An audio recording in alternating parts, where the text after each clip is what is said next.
B. Collins.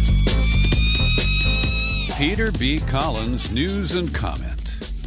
It's Tuesday, May 12th, 2020. Brace yourselves. Strap in those seatbelts. I think we're going to see the onslaught of what's being dubbed Obamagate. And it's very interesting. Yesterday I shared with you the unraveling, the new fissures in the Russiagate narrative that the Democrats and the media used to hammer Trump, lead to the Mueller investigation. And some of it is coming from Republicans like Rick Grenell, the acting director of national intelligence, like Bill Barr over at the Justice Department. But I think it's fair to say that many mainstream Democrats are in for a huge surprise because it's taken as an article of faith that Russia interfered, meddled, attacked us, as Marcy Wheeler continues to say, in the 2016 elections. And as I shared with you yesterday, these newly released transcripts of House Intelligence Committee hearings, where Sean Henry, the boss over at CrowdStrike, admitted under questioning from Adam Schiff and from a Republican, you know, we really don't have hard evidence that Russia hacked the DNC servers or that that's where WikiLeaks got the damaging files that were released in 2016. And these are pillars, real foundational elements of the Russiagate narrative. And as Trump and Barr hammer away at what they call the frame-up of Mike Flynn, more evidence is surfacing, as we'll discuss in a moment, that actually supports that framing. So I want to give you a quick survey of the corporate media as this almost cascade of information that undermines their central narrative is flooding out. Last night I watched Rachel Maddow on MSNBC, as I usually do. She's an important frame of reference for me, like many of the other media that I consume. And she correctly talked about the bizarre news conference, and I thought Trump had sworn off these briefings about the pandemic. But there he was in the Rose Garden with everybody else wearing a mask. Not him, though. Bad optics. And he gave a briefing, where he ponderously read from a book stuff that he didn't care about and didn't really believe.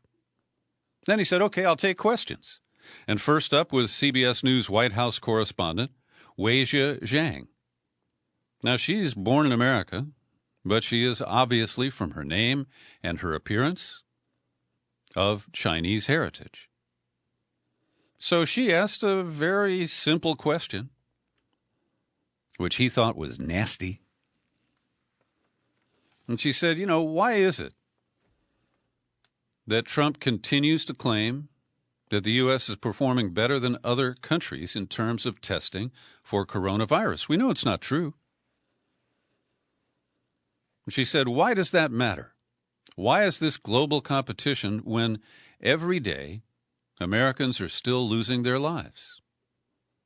So Trump fired right back. They're losing their lives everywhere in the world. And maybe that's a question you should ask China. Don't ask me. Ask China that question, okay? And Zhang was floored by this, but very evenly said, sir, why are you saying that to me specifically?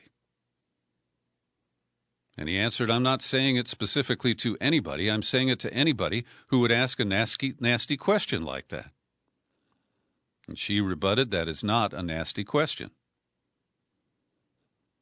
And then he called on a female reporter from CNN who basically tried to give the floor back to the CBS reporter Zhang.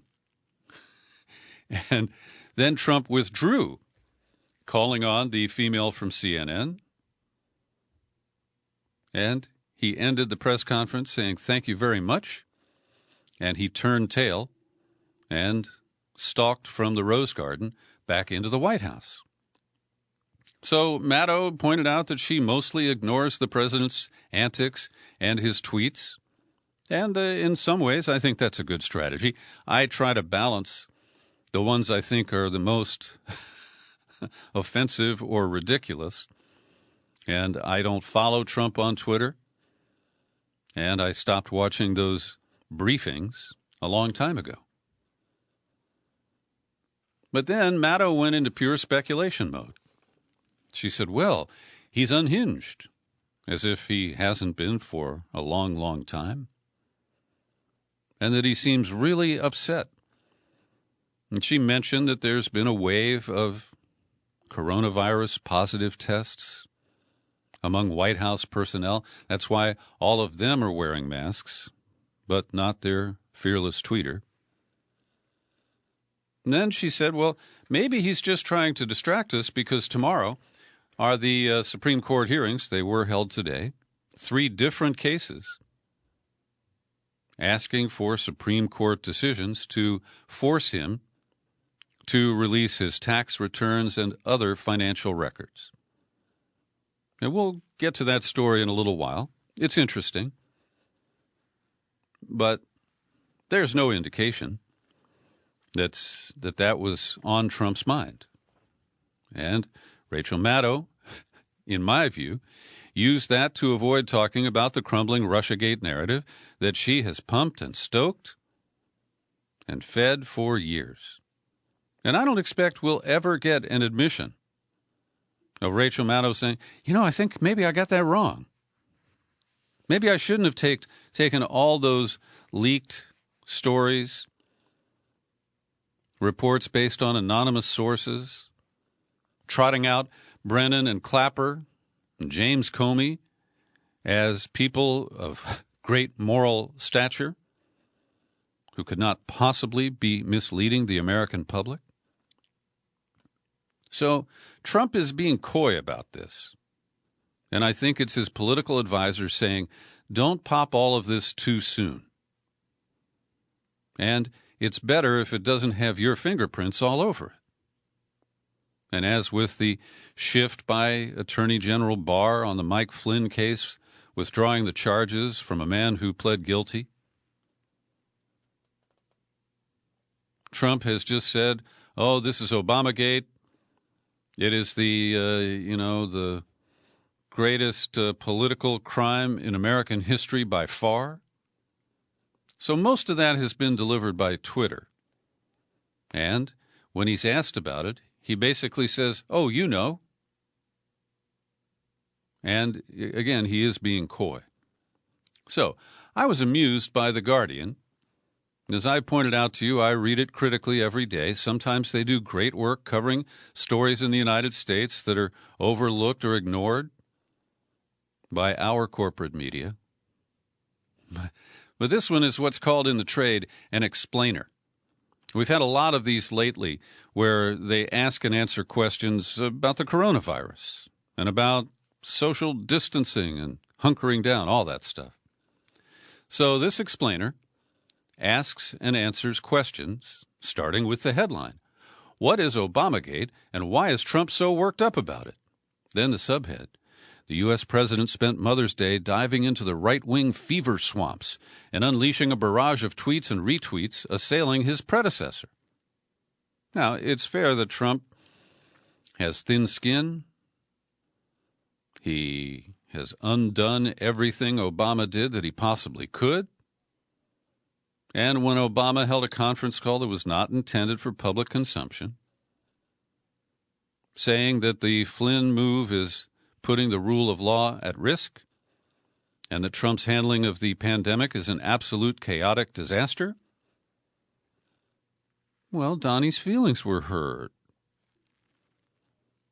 So he started using the Obamagate term. So the next question The Guardian asks and answers, so Trump took the moral high ground and kept a dignified silence? Not quite. He spent Mother's Day, they repeated the phrase they love here, diving into the right-wing fever swamps and unleashing a barrage of tweets. It's the same as I read you in the sub-headline. As if repeating it makes it better, and Rachel Maddow does that all the time. She takes one set of facts and she repeats it 6 times in slightly different variations. Very annoying. Anyway, the next item here, another linked to a post, one of his tweets, that declared, Barack Hussein Obama is the first ex-president to ever speak against his successor, which was a long tradition of decorum and decency. And Trump, with the retweet, added, he got caught. All caps, Obamagate. So next, the question from The Guardian, got caught doing what exactly? Trump also retweeted Buck Sexton, a right-wing podcaster. He sits in for Limbaugh sometimes, I think. Oh no, he sits in for Mark Levin, who asserted that the outgoing president used his last weeks in office to target incoming officials and sabotage the new administration. The president added in the retweet, the biggest political crime in American history by far. Now, as you'll hear if you stay with me for a few more minutes, there's a narrative emerging that that is what Obama did. And Mike Flynn was the first target. So in other remarks, I'm back to The Guardian here on Thursday last week, Trump claimed without evidence that Flynn had been targeted by the Obama administration in an attempt to take down Trump himself. He bandied around such terms as treason and human scum. So you get the idea. The Guardian is using mockery to address the emerging evidence that comes from the horse's mouth of CrowdStrike, from FBI files in the instance of the Israeli interference that I've been talking about since last week, and it's part of a pattern. So next we turn to the pseudo-alternative media outlet, the BuzzFeed. BuzzFeed is mostly listicles about celebrities, but they sprinkle in some actual news reporting. Their headline reads, as the White House scrambles to contain COVID-19 positive staffers, Donald Trump is changing the subject to Obamagate. So I admit and I acknowledge that Trump often, daily, tries to change the subject, and he's really good at it. But divining what his actual intentions are and what he is actually trying to divert our attention from, well, that gets into the field of sorcery, in my view. And so they go into a lot of Twitter-verse stuff. They also take down a series of Fox News shows, and, you know, they're fair game. Sean Hannity, Jeanine Pirro.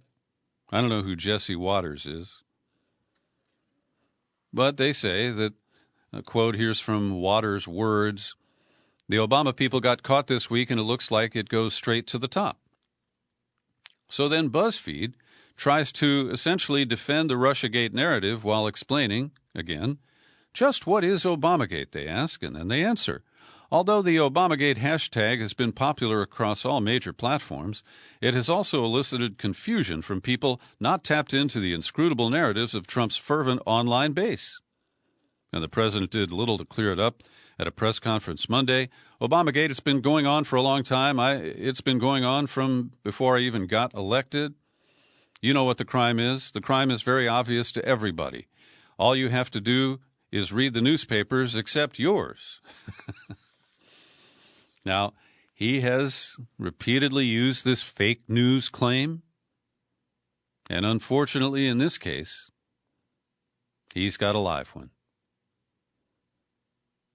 So, speaking to Maria Bartiromo, Flynn's lawyer said, the whole thing was orchestrated and set up with the FBI, Clapper, Brennan, in the Oval Office meeting that day with President Obama.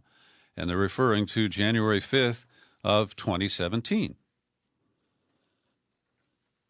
But BuzzFeed, while at least acknowledging 6,000 pages of newly declassified transcripts from the House Intelligence Committee in 17 and 18,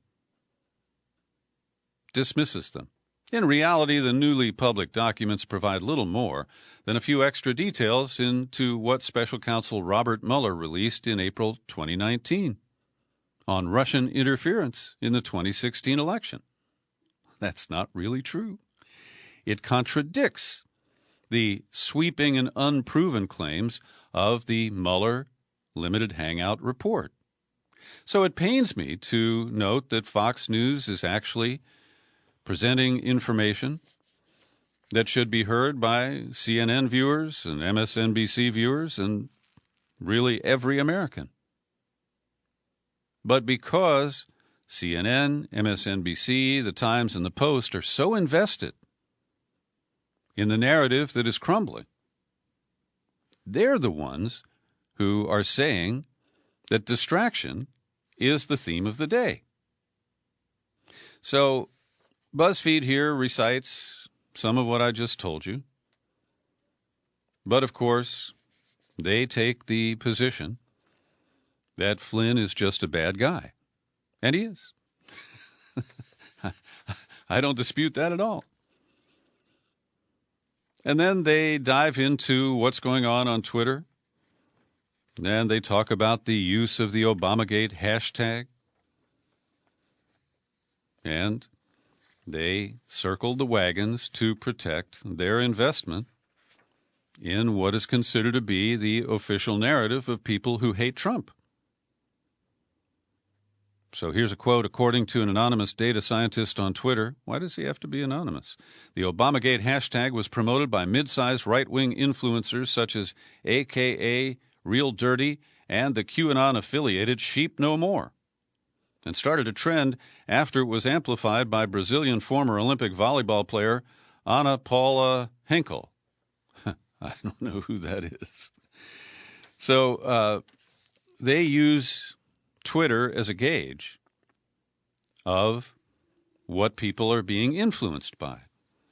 And for some reason, I get these Twitter alerts on my phone and I just look at them and dismiss them. But I do not follow the person with the handle John F. Kennedy Jr. Twitter decided to serve it up to me. And the post was 2 words and a character.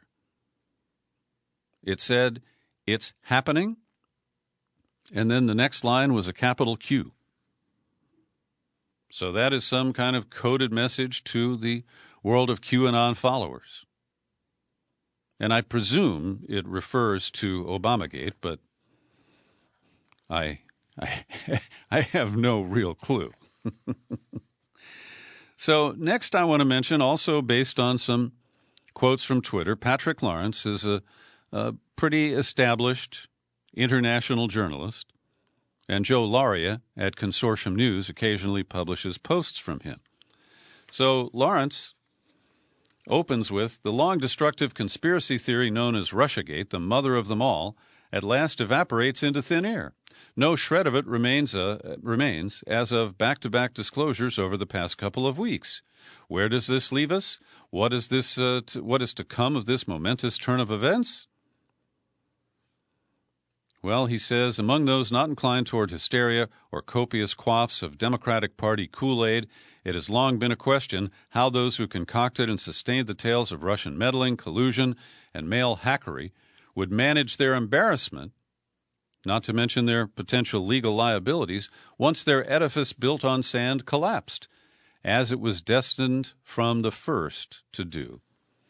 The early signs are as some predicted. They will slither quietly off the stage without comment. They will deny their incessant, ever vehement accusations. They will profess to weariness. They will now insist there are more important things to think about. And so he quotes a tweet from Matt Taibbi. "I don't see this as a Republican-Democrat issue. There were Republicans fully on board with the craziest Russia conspiracy theories, and Democratic candidates like Tulsi Gabbard and Bernie Sanders who became targets of them." And then here's a guy named Bob F., who responds to Aaron Mate. I linked you to his video yesterday. And Jimmy Dore. They got one thing right in their lives. Can we move on from this shiny object that is Russiagate? Trump and the Republicans are looting this country. We could be very close to armed revolt, but let's talk more about Russia, Russia, Russia. Now, that side is the one that talked about Russia, Russia, Russia until you could puke. And now they're saying, oh, stop talking about Russia. So it's a fun piece to read from Patrick Lawrence, and I encourage you to do so. I also want to encourage you to listen to my latest in-depth podcast interview. It goes on a little over an hour. And Scott Ritter changed my mind. As you've heard over the last few days, I've been ridiculing Mike Flynn, saying, well, yeah, he may have been led into this trap, but he knew what they were going to ask him about, and he lied. And then he accepted a plea deal where he admitted that he lied in court. Mike Pence said that he lied. Trump said that he lied. So I have to tell you that Scott Ritter opened my mind with an analysis of the legal underpinnings of Bill Barr's move. And fundamentally, it is that they had opened a national security investigation of Mike Flynn in matters totally unrelated to whether he talked to the Russian ambassador on Christmas Day in 2016. Yet they kept that investigation open, which led to he was tipped off that the FBI were coming and what they were coming to talk about. But he nevertheless lied about something. And that's an important point that Ritter makes. We don't really know what he said to the FBI that they considered to be a lie. Part of the reason, he took the plea bargain, so this was not aired out in court. And there's much more to Ritter's argument. And let me hasten to add that Scott Ritter doesn't like Mike Flynn any more than I do. He says it several times in different ways throughout our conversation. And in this excerpt from today's interview, Scott Ritter says that Bill Barr is a pretty smart guy. And I think I call him an evil bastard. And Ritter says, well, he maybe, but, he knows that this is going to be examined and that he does have a technical cause to move for dismissal of the charges against Flynn. Here's Scott Ritter. I mean, I think you and I both started by acknowledging right up front, there's a lot we don't know. We don't know the contents of the phone conversation. We don't know all of the so-called exculpatory information that's still being released about Mike Flynn. And we don't know the nature of the plea agreement. We don't know the details of his relationship with Turkey. There's a lot we don't know. But the fact, look, William Barr is a very smart man. You may not agree with his politics. You may think he's shilling for Donald Trump, but he's a very smart legal mind. This is a man who isn't just this time the attorney general. He's been attorney general previously. He knows how the game is played. And for him to go out and push for the dismissal of Mike Flynn's case, it's not a knee-jerk reaction. There is sound legal reasoning by a man who is more appraised of the facts than you and I are. And I think as this thing plays out, we're going to find out, the true depth of the railroading that took place with Michael Flynn. Because if it isn't what I believe it is, if it turns out that Barr is just covering up for Flynn, there will be repercussions for that. But William Barr is smart enough not to allow himself to fall into a trap of his own making. Well, I think he's a really sneaky bastard. Well, sneaky but smart. I mean, a lot of sneaky bastards are quite smart. And on something with this profile, the inevitability of congressional hearings, and we have a very seasoned judge that is going to sit, and over this case. Mm-hmm. I don't think Barr is trying to slip one in. I think that he knows a lot more than we do, and I don't believe that Barr would go forward on such a high-profile matter where he still has to explain it to a judge unless he had all the facts on his side. So I'm comfortable with my analysis of the known data. I invite you to listen to the full interview with Scott Ritter. It's released today to my subscribers at iTunes, TuneIn, Spreaker, Stitcher, and at peterbcollins.com as well. It's wide-ranging. We go from Flynn to the crumbling Russiagate narrative to the new parallel theory that it was Israel that openly and covertly meddled in the election of Trump. Ritter speculates that the leak of the phishing incident against Podesta, John Podesta, Hillary's campaign manager, that led to the leak of all those nasty comments about Bernie and the way they set him up to fail. He said that could have come from Israel. And Scott Ritter is a former intelligence guy who worked with Unit 8200, the Israeli equivalent of the NSA. And he said they're not just passive collectors of traffic. He said they actively use it against people.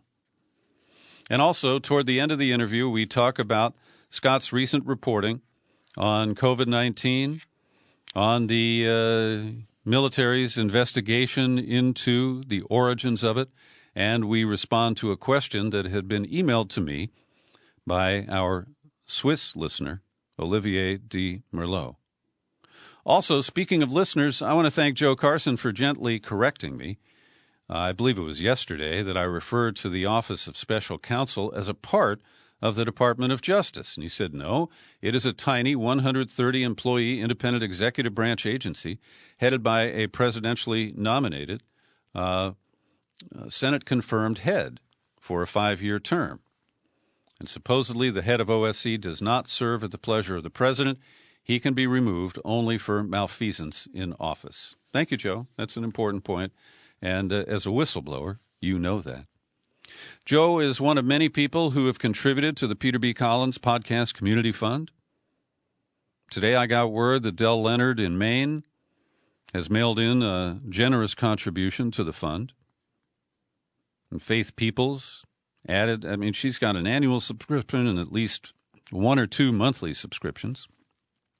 But she added to her generosity recently. And today I got a wave of thank you notes from people who have received $100 grants from this fund. So if you are a listener who could use $100 to fill up your gas tank, to pay an insurance bill, to get you closer to your rent payment, really for any purpose, we're not we're not going to monitor or send deputies to see how you spend the money. But if you ask, I'm going to assume you need it. All you have to do is send an email to Peter at peterbcollins.com. And if you're allergic to PayPal and maybe you don't have regular Internet access, you can address it to my P.O. Box number 150-660, San Rafael, California, 94915. And I told one of the people who thanked me today, I think it was Dan in Los Angeles, that at heart I'm a philanthropist. I just don't have a big enough fortune. And House Democrats have decided that $3 trillion is the number of the amount of money that's needed to bail out states, send more money to individuals, and to help out healthcare systems. And this is a big problem here in California. We have been blessed because we sheltered early, that's my view, with a very low rate of hospitalization. But Governor Newsom cleared the hospital, said no elective surgery, and the risk of picking up the coronavirus led a lot of people not to go to the hospital. So now, medical institutions are laying off nurses and other staffers, and they are hurting from the losses that they've taken. So I have not, put on my green eye shade and examined this proposal in detail. But the Democrats are asking for $1 trillion for state, local, territorial, and tribal governments, a $200 billion Heroes Fund to extend hazard pay to essential workers. They want to send a second and larger round of direct payments to individual Americans, up to $6,000 per household. Other parts of the bill would increase nutrition assistance benefits by 15%, $175 billion in housing assistance, a $600 weekly increase in unemployment extended through January, $75 billion for coronavirus testing and contact tracing, and I might add they should be working to repair the bad language in the Payroll Protection Program, which has made it impossible for the people who navigated the maze and got one of those loans and now can't use it because the terms don't fit the needs that they have at their small business. So the Republicans have rejected it out of hand. But as is typical, this will lead to a lot of back and forth negotiation. And the Democrats will accept the legal indemnification, limits on liability for employers and retailers, just about anybody else who contributes to the Republican Party. And we'll see what actually becomes law. And I want to recommend a piece. I've linked to it in the show file for today's podcast. It was published today at The Intercept, and it's under the byline of Astra Taylor and David Siegel. And David Siegel is an advocate for working Americans. It's called Demand Progress. He's the executive director. Haven't heard of the guy before. But they make a really strong case that Nancy Pelosi, the Speaker's refusal to move forward to allow remote voting by members of the House of Representatives enables her to be the one-person negotiator with the entire Senate. And by passing the first 3 big pieces of legislation by unanimous consent in the House, and by keeping her members away from Washington, it gives her excessive power, and it limits oversight and the negotiation of more progressive terms into these huge debt-based packages. So I encourage you to read it. Pelosi has dragged her feet on the issue using Congress' lack of remote voting arrangements to shore up her influence over legislation and effectively shackle progressive members of the Democratic caucus. As long as it's impossible to meet in person, progressives in Congress are effectively powerless, and House Republicans, even though they're a minority, have veto power over the chamber's legislation. And they're right. And she had some better items that were, tossed aside in negotiations with the Senate. Pelosi could and should have had the House approve a simple popular progressive relief package that, for example, offered even more generous unemployment benefits, canceled student debt, and paid everybody in the country $2,000 a month for the duration of the crisis. She didn't because under unanimous consent, anything more liberal than what the Senate passes will be blocked by Republicans. And they mentioned Tom Massey, the Republican maverick from Kentucky, who stood up and demanded a vote count and got pounded down by Trump, members of both parties, who then moved on to a voice vote. And so there's no accountability. We don't know who voted, who would have voted against any of these packages. Later in the article, they say, until remote lawmaking is in place, progressives' hands will be tied. The more progressive a hypothetical bill is, the more likely it is that Republicans will block passing it by unanimous consent.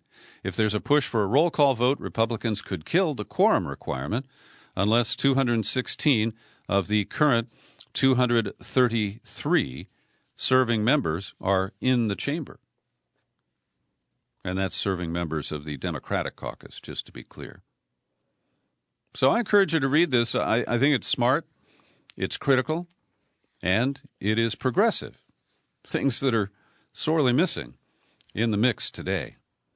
Now, speaking of voting, more than 24 Democratic senators, led by Amy Klobuchar, and I think the other is, Patty Murray of Washington State, they've sent a letter to the Center for Disease Control and CDCR, I think, Oh, no, that's the California prison system. Anyway, Centers for Disease Control, Robert Redfield. Now, he's the one who tried to push through a handbook of how the states should reopen. You know, it was all just advisory, but it was killed inside the bowels of the Trump White House. And so in some ways, this is a shot across the bow at Trump by saying, hey, we want the CDC to come up with comprehensive and up-to-date public health guidance for voting by mail and in-person voting. Democrats say their concerns include the ability to adhere to CDC's physical distancing guidelines in polling locations and election offices, allowing voters and workers to safely handle voting equipment and machines, and the processing of election mail, including absentee ballots. So I support their initiative. They also need far more money to conduct nationwide vote by mail this fall. And as you may have heard in the past, I have my misgivings about voting by mail and the security of it. We saw in North Carolina how Republicans committed election fraud, not voter fraud, by having one guy who paid other people to harvest the mail-in ballots of people, and they discarded the ones that they thought were going to support Democrats. And that is the most visible recent case of election fraud in this country. Now, get this, because Trump, who claims that 3 million people who weren't citizens voted in California in 2016, as if it would have made a difference, California is never going to go for Trump. But he, in this irrational flip, all right, because he said that he thinks that voting by mail definitely harms Republican potential. Studies have shown that it's pretty even-handed and that simply is not true. But despite his longstanding opposition to voting by mail, he is now tweeting interference into today's special election in Southern California. As you recall, her name was Katie Hill. She resigned with a little bit of egg on her face. She was bisexual, and she resigned last December after it was disclosed that she had an affair with a woman who worked for her. So this special election is to replace her. And Trump is claiming that because the county registrar added a new voting location, they're called vote centers now, they're not precincts, they cover a larger area. And so the local officials added an additional polling location in Lancaster. And this is north of Los Angeles, near the Grapevine, if you know where that is. So Trump is now outraged, saying they're trying to steal another election. It's all rigged out there. These votes must not count. Scam. So it was the Republican mayor of Lancaster who insisted that the voting officials, the registrar, put in an additional polling place in his town because it was 9 miles to the nearest other location.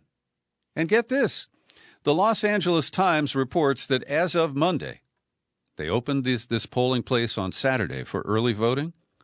39 people have voted there. Yeah, it's all rigged out there. And, of course, this will turn the tide and defeat Trump's handpicked lackey who, he's not worth mentioning, and I don't know his name.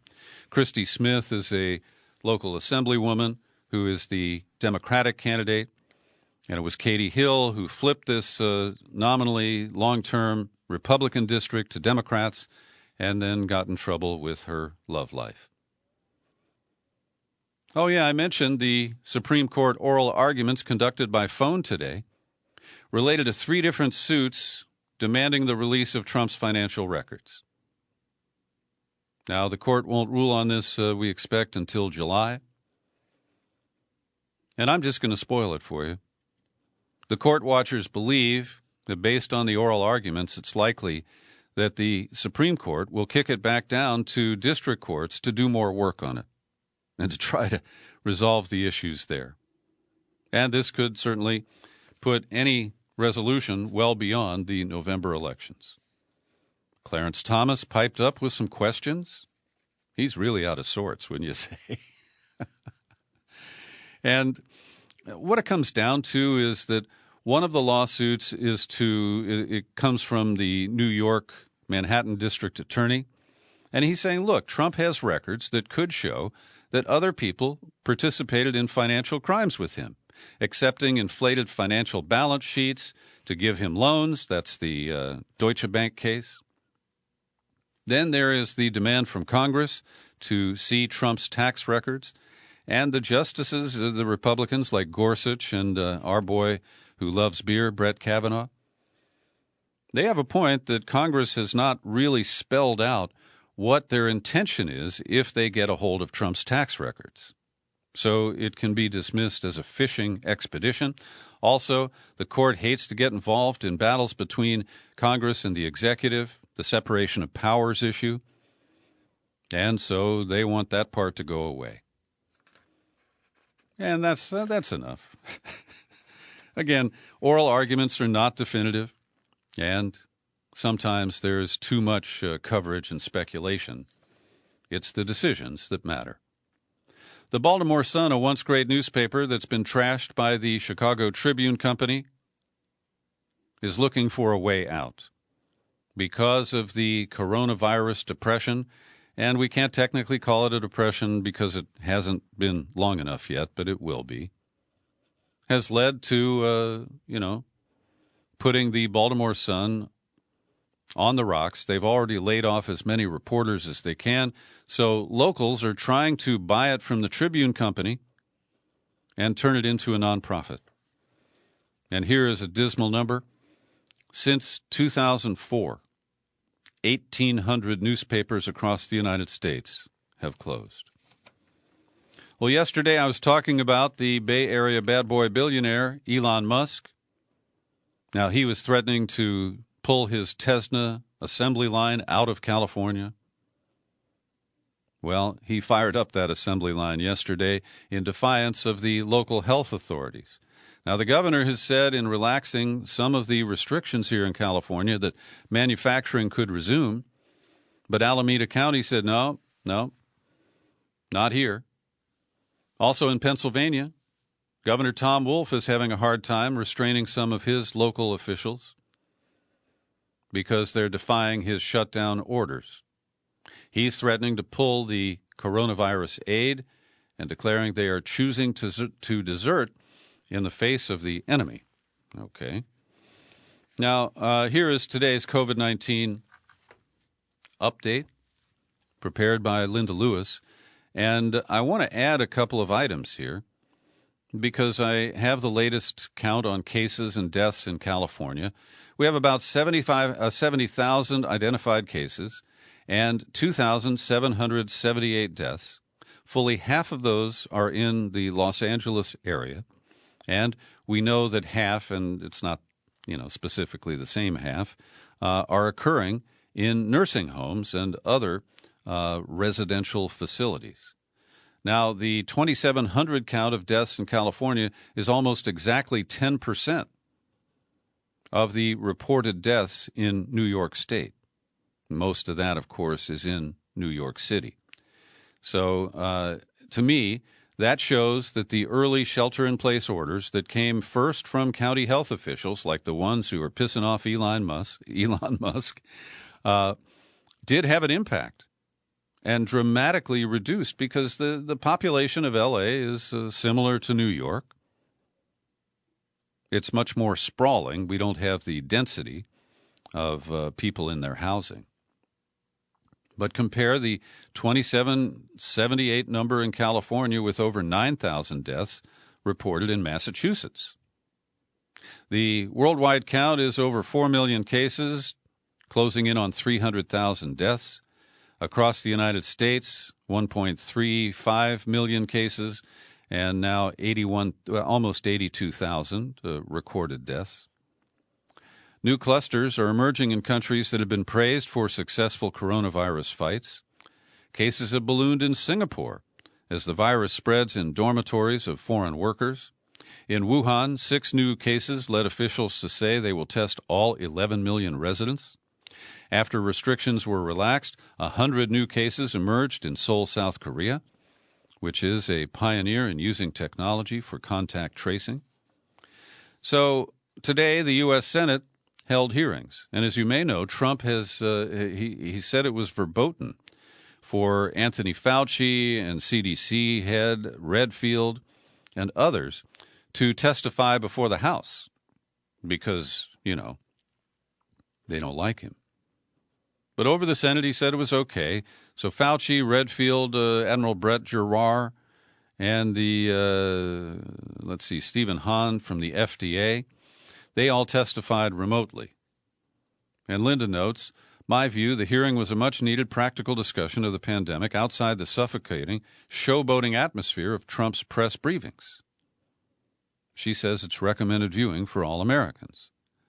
And she says, if states or regions disregard the government's checkpoints on when it's safe to pull back from the mitigation measures, Dr. Fauci said there's a real risk that you will trigger an outbreak that you might not be able to control, which in fact, paradoxically, will set you back, not only leading to some suffering and death that could be avoided, but could even set you back on the road to trying to get to economic recovery. Fauci said that neither Obama or Trump are responsible for our not having a vaccine, and that progress has been moving rather rapidly. Bernie Sanders asked Fauci if he believes the true death toll is actually higher. Fauci said, I think you are correct, because people who died at home in New York at the start of the epidemic were not counted as coronavirus victims. And he said he doesn't know how much larger the true death toll is, but it is certainly, almost certainly higher. Fauci also said the infection rate is coming down a little. When you look at the dynamics of new cases, even though some are coming down, the curve looks flat. And here in California, I'll mention that we were on a plateau, and now it is moving up slightly. And that refers to hospitalizations and deaths, not simply the number of cases announced due to expansive or expanded testing. And Redfield said it's important to emphasize we're not out of the woods yet. We need to stay vigilant. Social distancing is imperative.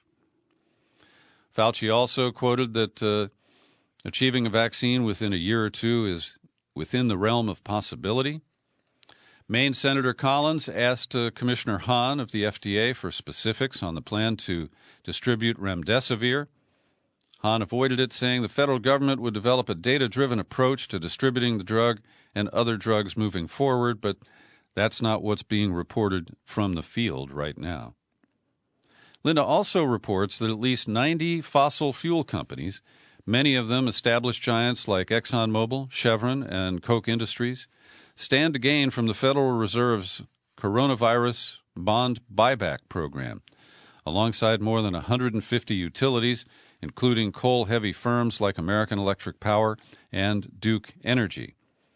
This scheme is expected to be worth at least $750 billion to these big extractors and polluters. Unreleased White House report shows that coronavirus rates will be spiking in heartland communities. A May 7 report at odds with Trump's declaration that all throughout the country the numbers are coming down rapidly. These spiking rates suggest that the pandemic is spreading quickly outside major coastal population centers. The top 10 areas recorded surges of 72% or greater over a 7-day period compared to the previous week. Where are the hot spots? Nashville, Des Moines, Amarillo, and atop the list, Central City, Kentucky, with a 650% increase. Locations to watch, which means that there are concerns about numbers growing: Charlotte, Kansas City, Omaha, Lincoln, Nebraska, Minneapolis, Montgomery, that's Alabama, Columbus, Ohio, and Phoenix. In Charlotte and Kansas City, the new cases represent increases of over 200% from the prior week. Also, Americans are responding, not only hunkering down, but also hunkering down financially. In March, savings rates climbed to the highest level since 1981, and U.S. credit card debt fell by the largest percentage since 1989. Consumers are becoming more frugal, and they fear that income interruptions and loss of employment may continue for an unpredictable period. And Linda adds a note, it might have been different if the oligarch lobby had not blocked efforts to provide a safety net for workers. Forcing workers to fund their own safety net while Congress bails out oligarchs who've been hoarding for years probably wasn't the smartest trick in the book. Will Trump copy George W. Bush and advise us all to go shopping? In addition, Linda reports that Doctors Without Borders has sent a 9-member team to the Navajo Nation to address the crisis there. Quote, Native American communities are at a much higher risk for complications from COVID-19 and also from community spread because they don't have access to the variety of things that make it possible for people to self-isolate. That's Jean Stowell speaking for Doctors Without Borders. And finally, Linda notes that the case that got a lot of attention of a Texan named Shelley Luther, who was briefly put in jail because she violated state restrictions to open her hair salon. And Governor Greg Abbott changed his order to essentially release her from prison. And Linda says that many suspected a PR stunt, and now there is evidence to support that. The Fort Worth Star-Telegram reports that the Republican Party's Tea Party Liberty faction, upset with Abbott's failure to give them looser gun laws, have been trolling for 6 weeks on social media for somebody to raise the money for a challenge to Abbott's emergency health orders. They also wanted to wake up listless grassroots Republicans in an election year. So they found their volunteer, 46-year-old Shelley Luther, who's a nightclub singer and a beauty salon owner. She put on a show of calling TV stations, saying she just had to open her beauty salon because she needed to feed her family, including a teenage daughter. And an activist website that also promotes QAnon has raised more than $500,000 for her legal fees, and the crowdfunding effort was set up on April 23rd, the day before Luther reopened her salon.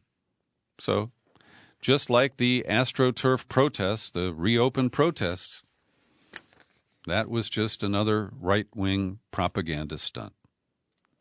The guy who plays Secretary of State in this reality show, Mike Pompeo, is on his way to Jerusalem to bolster Benjamin Netanyahu and celebrate his new coalition government, and essentially to give a blessing from the United States to the announced plan supported by Netanyahu and his former rival, Benny Gantz, to move to occupy a very large portion of the West Bank. And they actually already occupy these places. They're going to legally annex them. Now, you may know that there's a court ruling imposed by Federal District Judge Dolly G. in Los Angeles that has stood for more than 20 years. It's a consent decree that says that children, minors, who arrive at the border without parents cannot be held for more than 20 days. And the L.A. Times identifies a 17-year-old Guatemalan boy that they don't actually name, that he's been in a California detention center for more than 400 days. And under the fog of coronavirus and the whole pandemic and the wall-to-wall media coverage, they've also been deporting minors and some minors who arrived with their parents. And Dolly G., I think, is going to be pretty pissed when this comes back before her bench. Here in California, I was an original opponent of the three strikes law back in 1993, 1994. Boy, was it lonely. I campaigned up and down the state against this bad law with my friend Peter Sussman, a retired editor from the San Francisco Chronicle. One of the few politicians who supported our effort was Tom Hayden. If you remember him, he was in the Weather Underground. He was married to Jane Fonda. He got elected to the state legislature. He ran for governor.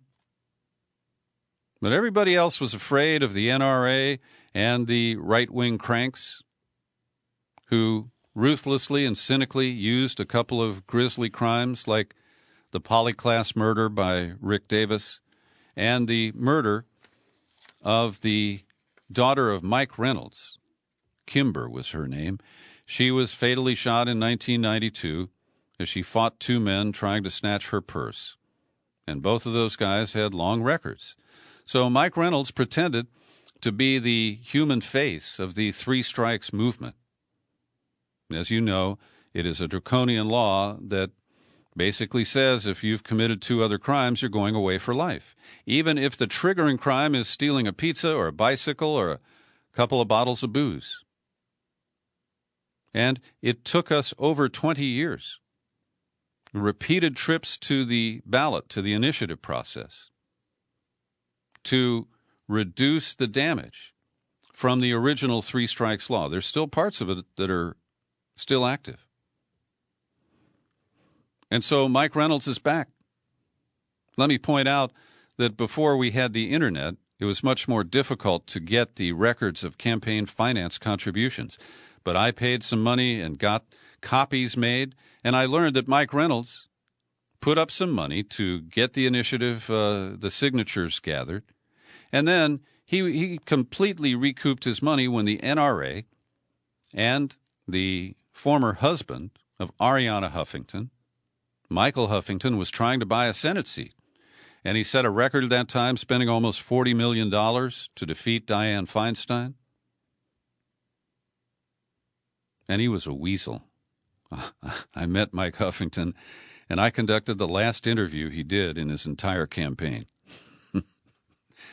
At any rate, I consider it to be a con. And here's a case, all right? A guy named Brian Beinlich in 2002 went into a Costco. He took 2 bottles of Hennessy, and he was going to fence them so he could buy some drugs. And his prior crimes had occurred 15 years before. And he'd been straight ever since. So he was given, for 2 bottles of Hennessy, 3 consecutive life sentences and would not have been eligible for parole for 81 years. And because voters softened the law, he got a rehearing. And because of the coronavirus risk to people in prison, he was released by a judge about a month ago. Facebook is working to create a dark money advocacy group that would combat U.S. lawmakers and regulators trying to rein in the tech industry, including Facebook. It's called American Edge, and it aims through a so-called barrage of advertising and other political spending to convince policymakers that Silicon Valley is essential to the U.S. economy and must be free of regulation. And they set it up so that most of the donors will not have to be disclosed. I want to mention that there is a long-stalled nomination that Trump made almost 2 years ago to put Michael Pack, a close ally of Stephen Bannon, and I believe a former Breitbart contributor. He's also a documentary filmmaker. And they want to put him in charge of America's propaganda arm, the U.S. Agency for Global Media. Now it's Radio Free Europe, Radio Liberty, Radio Marti in Cuba, Al Hura in the Middle East. And in many respects, I don't think these outlets have any credibility anyway. But nominally, they try to present an impartial view of news from the United States. Nominally. But now they basically want to make them further to the right than Fox News. Wouldn't that be wonderful? I want to note that Wilson Goode was the mayor of Philadelphia in 1985 when the police department, which I believe was led by Frank Rizzo, the right-winger who later became mayor for several terms in Philly, ordered police to drop an explosive device from a helicopter onto the commune of a black liberation group called MOVE. It was an ugly incident, and I think most Philadelphians of a given age will never forget it. Wilson Goode published an apology in an op-ed in The Guardian the other day, and I respect him for that. And finally, a note from listener Ed Lowe. He said, by now you've probably seen that progressive foreign policy letter that was sent to Biden, authored by Code Pink and other groups to urge, among other things, reduced Pentagon spending, end to regime change wars, an end to the Bush-era blank check, the authorization for use of military force, and a fair settlement of Israel-Palestine. And Ed notes, if you look at the Joe Biden for President website, you will see that Biden is really conventional. His plan for Jewish Americans equates being all in on Israel to support Jewish Americans. He boasts of getting them $38 billion over and above the $3 billion Camp David commitment. He's against BDS and pledges to oppose it. His plan for Muslim Americans pays only vague lip service to just settlement for Palestine and a two-state solution. He is supporting sanctions against Venezuela, strong defense, very disappointing. And Ed closes, unless things change, I just can't see myself voting for him, and I'm going to let him know. Thank you, Ed.